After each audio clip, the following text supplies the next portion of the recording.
नमस्कार, माझं नाव देवाशीष राहुल चक्कर. मी वर्ग 9वीत आहे. आज मी 2 श्लोक अर्थसहित म्हणणार आहे. संस्कृत संस्कृती संवर्धन स्पर्धेसाठी ज्यात मी 4थ्या गटात आहे. आज मी दोन्ही श्लोक भगवान श्रीकृष्णांवर म्हणणार आहे. माझा पहिला श्लोक. कृष्णाय वासुदेवाय हरे परमात्मने प्रणतक्लेशनाशाय गोविंदाय नमो नमः. या श्लोकाचा अर्थ, वासुदेवाचा पुत्र भगवान श्रीकृष्ण त्या ज्याला सर्वांची दुःख हरण करणाऱ्या परमात्म्याला व शरण आलेल्या लोकांचे क्लेश दूर करणाऱ्या अशा गोविंदाला व भगवान श्रीकृष्णाला माझा नमस्कार असो. हा श्लोक झोपत्या वेळेस म्हणायला पाहिजे. या श्लोकामध्ये भगवान श्रीकृष्णाचे विविध नावाने त्यांची स्तुती केलेली आहे. हा श्लोक भागवतातली स्कंद 10व्या अध्याय क्रमांक 73 त्यातील 16वा श्लोक आहे. हा श्लोक महाभारतातील जेव्हा भगवान श्रीकृष्णाने जरासंध राक्षसाच्या तावडीतून अनेक राजांना सोडवले होते, मुक्त केले होते, तेव्हा त्या राजांनी स्तुतीप्रती म्हणून हा श्लोक म्हटला होता. या श्लोकाला खूप महत्त्व आहे. आपण हा श्लोक म्हटल्याने आपल्याला झोप चांगली लागते व शांत झोप लागते.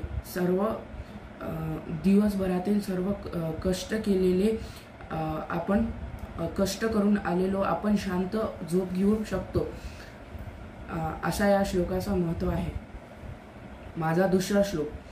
वसुदेव वसुतं देवं कंसचारूणमर्दनं देवकी परमानंदं कृष्णं वंदे जगद्गुरु. श्रीकृष्णं वंदे जगद्गुरु.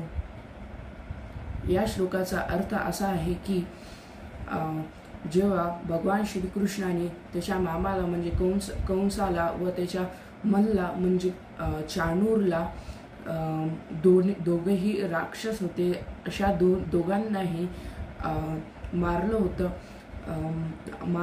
होतं व तो देवकीचा परमानंद असलेल्या व पूर्ण जगाचा जगद्गुरु असलेल्या अशा भगवान श्रीकृष्णाचा कडे माझा नमस्कार असो. त्यानंतर हा श्लोक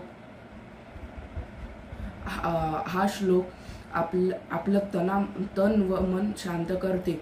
हा श्लोक गीता पठण करण्याच्या आधी म्हटला पाहिजे. त्यानंतर आपल्याला माहीतच आहे की आपल्या भारतीय संस्कृतीमध्ये रामायण व महाभारत किती प्रसिद्ध आहे. त्यातील महाभारतातील हा श्लोक म्हटलेला आहे. या श्लोकामध्ये आपल्याला सांगितलेलं आहे की कृष्णाने कशा प्रकारे त्याच्या मामाला कंसाला मारलं होतं. त्यानंतर